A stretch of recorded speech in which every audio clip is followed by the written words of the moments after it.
नमस्कार, आप देख रहे हैं संडे स्पेशल। मैं हूं दीप्ति शाही सिंह। मोदी सरकार लगातार एक देश एक चुनाव की वकालत करती रही है। खुद पीएम मोदी भी अलग अलग मंचों से वन नेशन वन इलेक्शन की बात को रखते हैं। हाल ही में 15 अगस्त के दिन लाल किले से उन्होंने एक बार फिर इसका जिक्र किया था और सभी राजनीतिक दलों से एक साथ आने की अपील भी की थी। अब मोदी कैबिनेट ने वन नेशन वन इलेक्शन को मंजूरी दे दी है।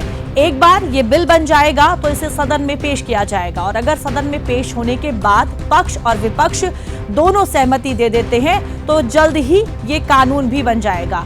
आपको बता दें कि मोदी सरकार ने अपने 2024 के घोषणा पत्र में भी इसको लाने की बात कही थी।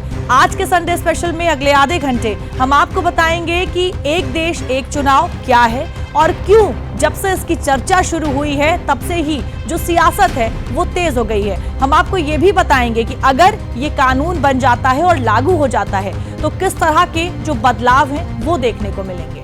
मैं लाल किले से तिरंगे की साक्षी में देश के राजनीतिक दलों से आग्रह करता हूं, देश के संविधान को समझने वाले लोगों से आग्रह करता हूं कि भारत की प्रगति के लिए, भारत के संसाधनों का सर्वाधिक उपयोग जन सामान्य के लिए हो, उसके लिए वन नेशन वन इलेक्शन के सपने को साकार करने के लिए हमें आगे आना चाहिए।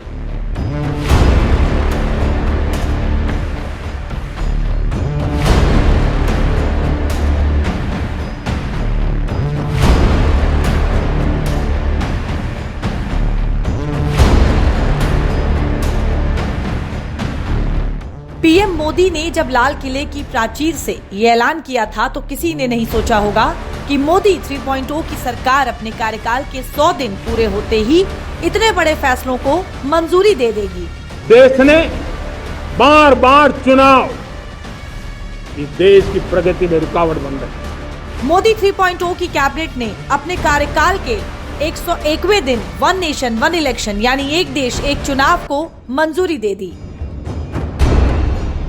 आज यूनियन कैबिनेट में माननीय प्रधानमंत्री श्री नरेंद्र मोदी जी ने एनडीए की सरकार ने वन नेशन वन इलेक्शन में जो हाई लेवल कमेटी की रिकमेंडेशंस थी उसको एक्सेप्ट किया।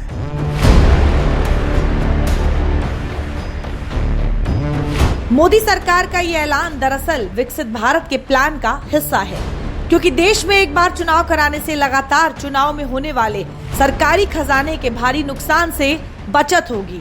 अब जरा साल 2018 के एक आंकड़े को देखिए, जिसके बाद एक साथ चुनाव होने और अलग अलग चुनाव कराने में होने वाले खर्च का अनुमान लग जाएगा। अगर लोकसभा और विधानसभा के चुनाव अलग अलग होते हैं तो 10,000 करोड़ का खर्च आता है और यही चुनाव साथ होते हैं तो सिर्फ 4,500 करोड़ का खर्च आएगा। यानी एक साथ चुनाव होने में 5,500 करोड़ की बचत होगी।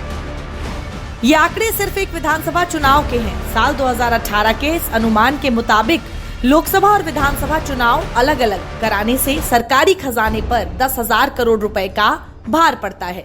लेकिन अगर दोनों चुनाव साथ कराए जाएं तो ये आंकड़ा घटकर 4,500 करोड़ रुपए हो जाएगा।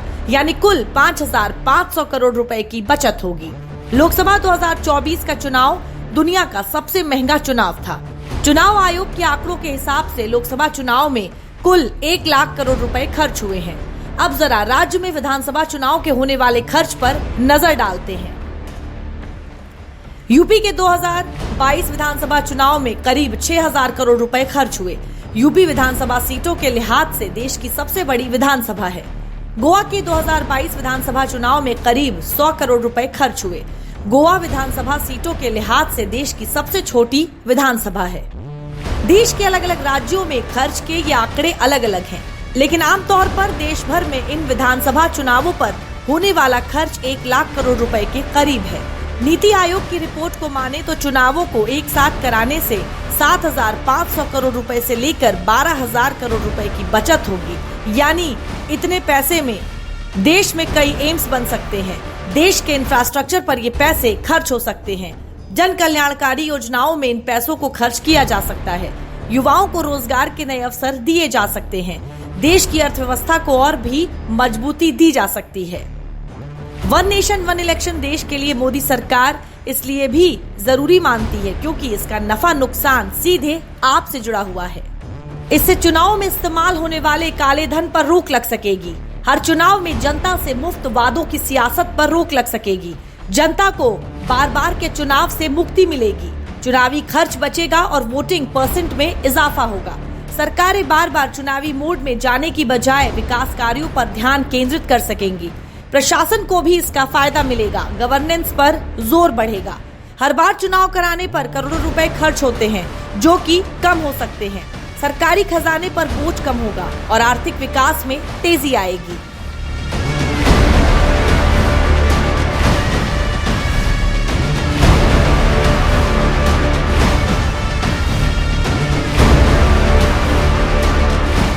देश में अलग अलग समय में अलग अलग चुनाव का होना विकास के रास्ते में सबसे बड़ी बाधा मानी जाती है।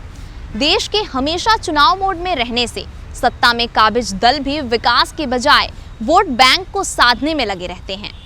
और अब मोदी सरकार देश को बार बार के चुनावी जंजाल से मुक्त कराने के लिए कमर कस चुकी है।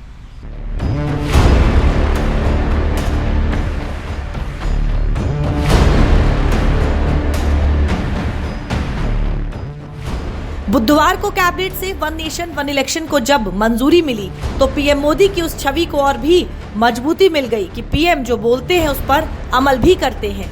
एक राष्ट्र एक चुनाव भी पीएम मोदी का वो संकल्प था जिसकी वकालत वो लंबे समय से करते आए हैं। और अब कैबिनेट की मंजूरी के बाद पीएम मोदी अपने उस संकल्प को साकार करते हुए दिख रहे हैं। वन नेशन वन इलेक्शन के लिए मोदी सरकार ने कोविंद कमेटी बनाई थी, जिसके चेयरमैन पूर्व राष्ट्रपति रामनाथ कोविंद थे। और उसी कोविंद कमेटी की रिपोर्ट पर मोदी सरकार ने अपनी मुहर लगाई है।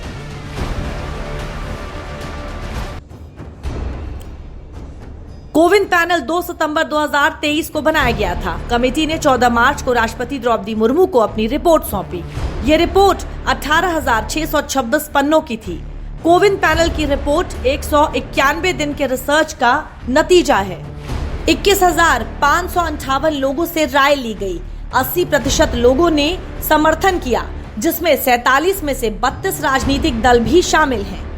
वन नेशन वन इलेक्शन पर कोविंद कमेटी की रिपोर्ट को मंजूरी मिलते ही अब इस बात की आस जग गई है कि देश में अब लोकसभा और विधानसभा के चुनाव एक साथ हो सकते हैं। मोदी सरकार ने नवंबर में आने वाले शीतकालीन सत्र में इस बिल को पेश करने के लिए कमर कस ली है। हालांकि इस बिल को लेकर जमकर सियासत भी हो रही है।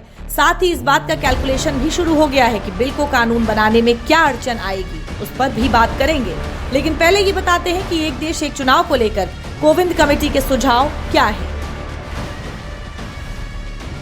सभी राज्य विधानसभाओं का कार्यकाल अगले लोकसभा चुनाव यानी 2029 तक बढ़ाया जाए। किसी को बहुमत नहीं होने पर बाकी के कार्यकाल के लिए नए सिरे से चुनाव। पहले फेज में लोकसभा विधानसभा चुनाव एक साथ कराए जा सकते हैं। दूसरे फेज में 100 दिनों के भीतर लोकल बॉडी के इलेक्शन कराए जा सकते हैं। चुनाव आयोग सभी चुनावों के लिए सिंगल वोटर लिस्ट और वोटर आईडी कार्ड तैयार करेगा। कोविंद पैनल ने एक साथ चुनाव कराने के लिए उपकरणों, जनशक्ति और सुरक्षा बलों की एडवांस प्लानिंग की सिफारिश की है।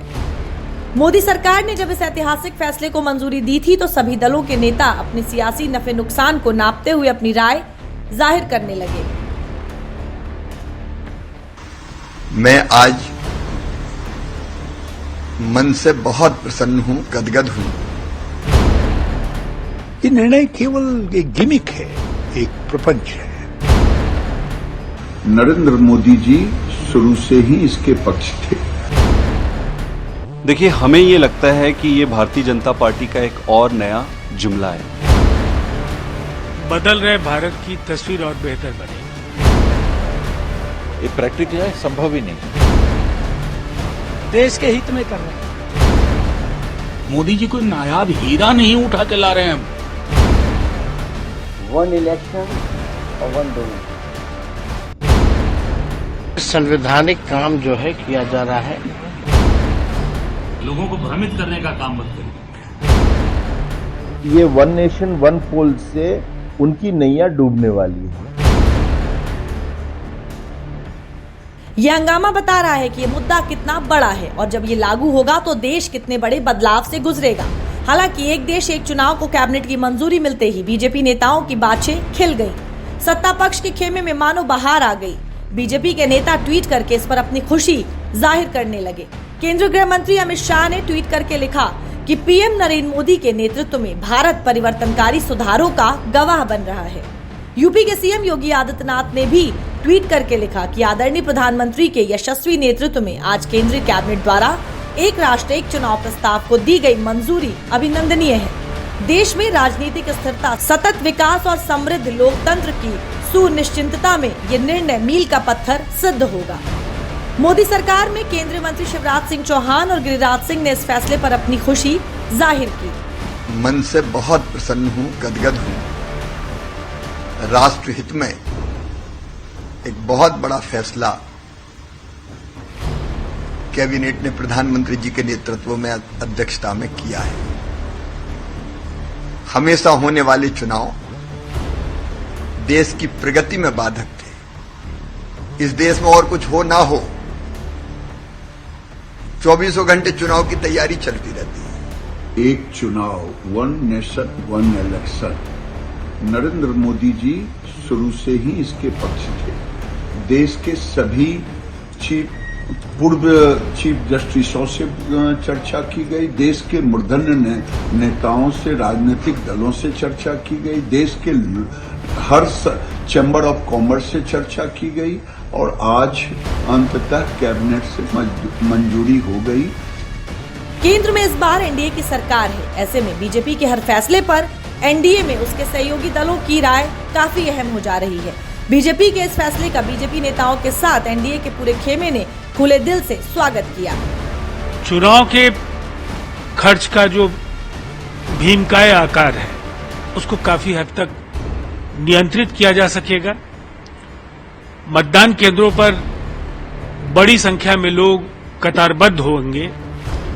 समय समय पर चुनाव की वजह से योजनाओं की जो निरंतरता है वो बाधित होती रहती थी।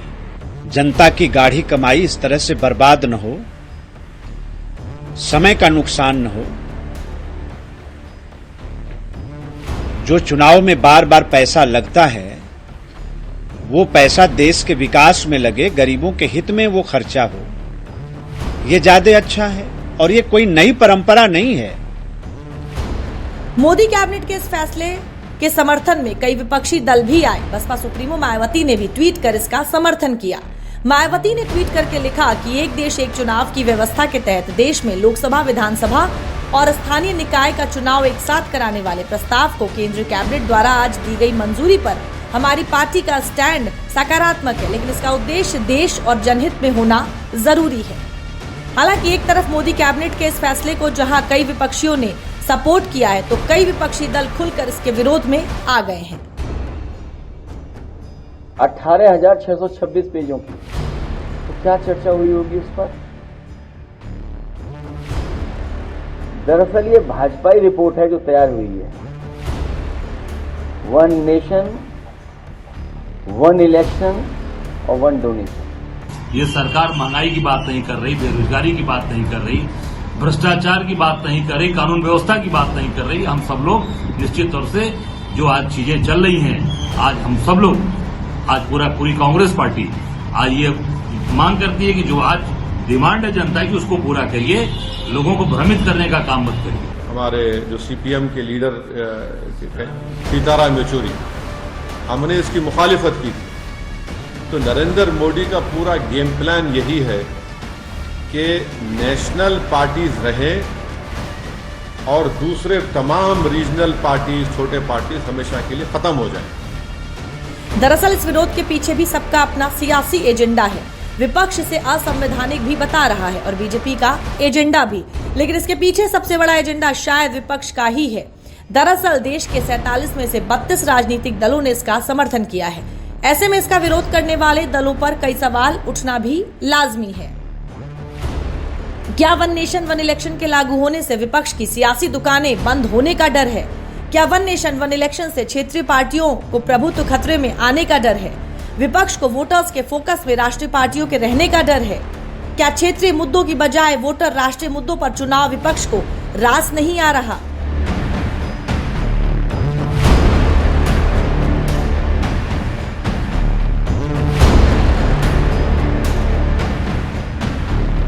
ये सवाल उठना लाजमी भी है क्योंकि देश के 47 में से 32 राजनीतिक दलों ने वन नेशन वन इलेक्शन को अपनी हरी झंडी दिखाई है। हालांकि कुछ राष्ट्रीय दलों ने इसका विरोध भी किया है। जिनमें कांग्रेस, आम आदमी पार्टी, बहुजन समाज पार्टी और भारतीय कम्युनिस्ट पार्टी शामिल है। वन नेशन वन इलेक्शन पर मोदी कैबिनेट के फैसलों को लेकर विपक्षी दल भले ही विरोध कर रहा हो, लेकिन मोदी सरकार इस मुद्दे को लेकर सभी दलों को साथ लेकर चलना चाहती है। इसलिए सरकार एक कमेटी द्वारा प्रस्ताव को सभी दलों के बीच सहमति बनाएगी। सरकार इसके लिए क्रियान्वयन कमेटी गठित करेगी, प्रस्ताव को लेकर सभी दलों के बीच सर्वसम्मति बनाएगी। शीतकालीन सत्र के लिए अभी कुछ महीने का वक्त बचा है। इस दरमियान क्रियान्वयन कमेटी इसे लागू करने के उपायों पर देश भर में चर्चा करेगी। उनकी चिंताओं और सुझावों पर विचार करके सरकार आम सहमति बनाने की कोशिश करेगी।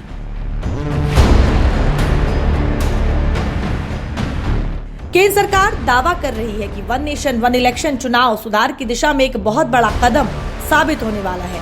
हालांकि कमेटी के प्रस्तावों के मुताबिक वन नेशन वन इलेक्शन को लागू करने के लिए 2 बड़े संविधान संशोधन की जरूरत होगी। संविधान के अनुच्छेद 83, 85 में संशोधन करना होगा। संविधान के अनुच्छेद 172, 174 और 356 में भी संशोधन करना होगा। सरकार के सामने कड़ी चुनौती संविधान संशोधन ही होगा, क्योंकि संसद में 2/3 बहुमत का होना जरूरी है और आम चुनाव में वैसे भी संविधान बदलने का मुद्दा गरमाता रहा है। ऐसे में विपक्ष से हथियार बनाकर कई तरह के नैरेटिव सेट करने की भी कोशिश करेगा, जिसमें से एक नैरेटिव राज्यों में होने वाले विधानसभा चुनावों पर पड़ने वाला इसका असर भी है। विपक्ष का सवाल है कि राज्य की सरकार जो 5 साल के लिए चुनी गई है, अगर उसे 3 साल बाद फिर से चुनाव लड़ना पड़ेगा तो क्या वे अदालत का रुख नहीं करेंगी? So history has given us a situation where both the central government and pretty much every state government at different times has had to have a different election cycle. Now, how do you prevent that? Secondly, if you artificially try and push everyone into one date, a state government that's been elected for 5 years, if they're forced to go to the polls again after 3, couldn't they go to the court and say this is unconstitutional? They have a people's mandate for 5 years? Of course they can. विपक्ष की ये राय सही भी लग रही है, लेकिन केंद्र सरकार ने इसके लिए भी रोड मैप तैयार करना शुरू कर दिया है। एक देश एक चुनाव लागू करने के लिए कई राज्य विधानसभाओं का कार्यकाल घटाना पड़ेगा। वहीं जिन राज्यों में विधानसभा चुनाव 2023 के आखिर में हुए हैं, उनका कार्यकाल बढ़ाया जा सकता है। साथ ही इसके लिए दिसंबर 2026 तक 25 राज्यों में विधानसभा चुनाव कराने होंगे। अब इसका असर किन राज्यों पर पड़ेगा, ये समझना भी जरूरी है। पहला चरण 6 राज्य नवंबर 2025 में वोटिंग। बिहार का मौजूदा कार्यकाल पूरा होगा, बाद का 3.5 साल ही रहेगा। असम, केरल, तमिलनाडु, पश्चिम बंगाल और पुदुचेरी का मौजूदा कार्यकाल 3 साल 7 महीने घटेगा। दूसरा चरण 11 राज्य दिसंबर 2026 में होगी वोटिंग। उत्तर प्रदेश, गोवा, मणिपुर, पंजाब और उत्तराखंड का मौजूदा कार्यकाल 3 से 5 महीने घटेगा। उसके बाद 2.25 साल रहेगा। गुजरात, कर्नाटक, हिमाचल, मेघालय, नागालैंड, त्रिपुरा का मौजूदा कार्यकाल 13 से 17 माह घटेगा, बाद का 2.25 साल रहेगा। इन 2 चरणों के बाद देश की सभी विधानसभाओं का कार्यकाल जून 2029 में समाप्त होगा। हालांकि विपक्ष इसको लेकर भले ही विरोध कर रहा है, लेकिन बीजेपी का भी अपना तर्क है। दरअसल कई राज्यों में या तो बीजेपी की सरकार है या फिर बीजेपी के समर्थन वाली। ऐसे में अगर राज्यों के विधानसभा कार्यकाल में बदलाव होगा तो इसका सबसे ज्यादा असर बीजेपी पर ही पड़ेगा। तो सवाल है कि बीजेपी अपना नुकसान क्यों कराना चाहेगी? जो विकास के कार्य लगातार होने चाहिए, वह प्रक्रिया कहीं न कहीं बाधित होती है। इससे 6 महीने के भीतर सभी प्रकार के चुनाव समाप्त हो जाएंगे और 4.5 वर्ष शांति से हर कोई शासन चलाएगा। अब सवाल है कि क्या बिल को कानून बनाने में कोई अड़चन आएगी? अगर आएगी तो वो अड़चन क्या होगी? इस बिल को कानून बनाने के लिए कोविंद पैनल ने क्या सुझाव दिए हैं, उस पर भी नजर डालते हैं।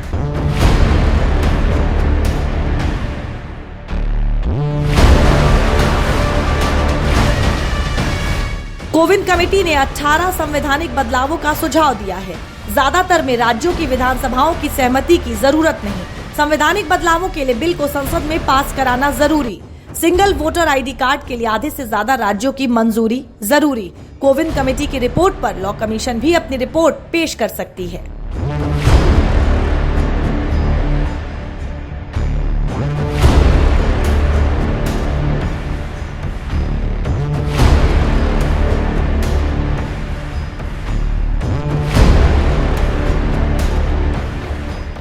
लॉ कमीशन 2029 में लोकसभा, विधानसभा, स्थानीय निकायों और पंचायत चुनाव एक साथ कराने का सुझाव दे सकती है। केंद्रीय मंत्री अश्विनी वैष्णव ने भी कहा है कि पहले फेज में विधानसभा और लोकसभा चुनाव साथ होंगे। इसके बाद 100 दिन के भीतर दूसरे फेज में निकाय चुनाव साथ कराए जाएं। दुनिया में कई ऐसे देश हैं जहां एक साथ चुनाव कराए जाते हैं। दक्षिण अफ्रीका, स्वीडन, जर्मनी, जापान और इंडोनेशिया जैसे कई देशों में एक साथ चुनाव कराए जाते हैं। भारत में एक साथ चुनाव कराने की सिफारिश से पहले कोविंद कमेटी ने 7 देशों की चुनावी प्रक्रिया पर रिसर्च करके अपनी रिपोर्ट तैयार की, जिसमें Sweden, Belgium, Germany, Japan, Philippines, Indonesia और दक्षिण अफ्रीका शामिल हैं।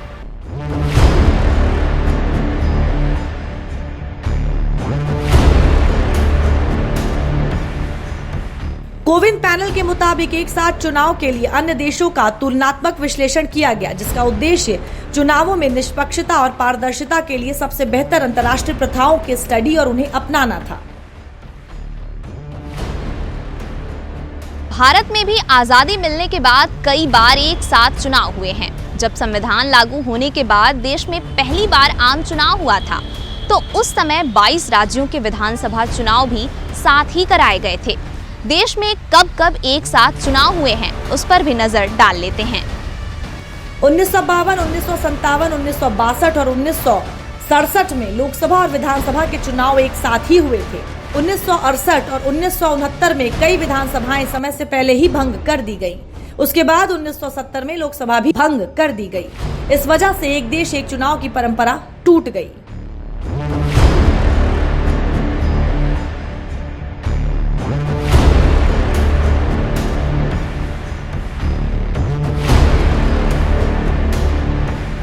But the reason we are in that situation is we started off with one nation, one election in 52, 57, 62, 67.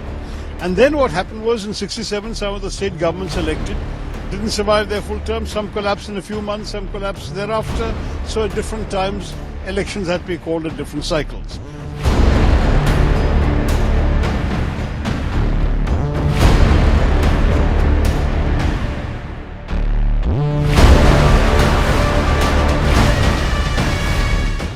Bharat में लोकसभा और विधानसभा चुनाव को एक साथ कराने का मुद्दा साल 1983 में भी उठा था, लेकिन उस वक्त केंद्र की इंदिरा गांधी सरकार ने इसे तवज्जो नहीं दी थी। साल 1999 में भी भारत में लॉ कमीशन ने लोकसभा और विधानसभाओं के चुनाव एक साथ कराने का सुझाव दिया था। आखिरकार साल 2014 में बीजेपी ने लोकसभा और विधानसभा चुनाव एक साथ कराने के मुद्दे को अपने चुनावी घोषणा पत्र में शामिल किया और अब बीजेपी अपने वादे को पूरा करने के लिए पहला और सबसे जरूरी कदम बढ़ा चुकी है।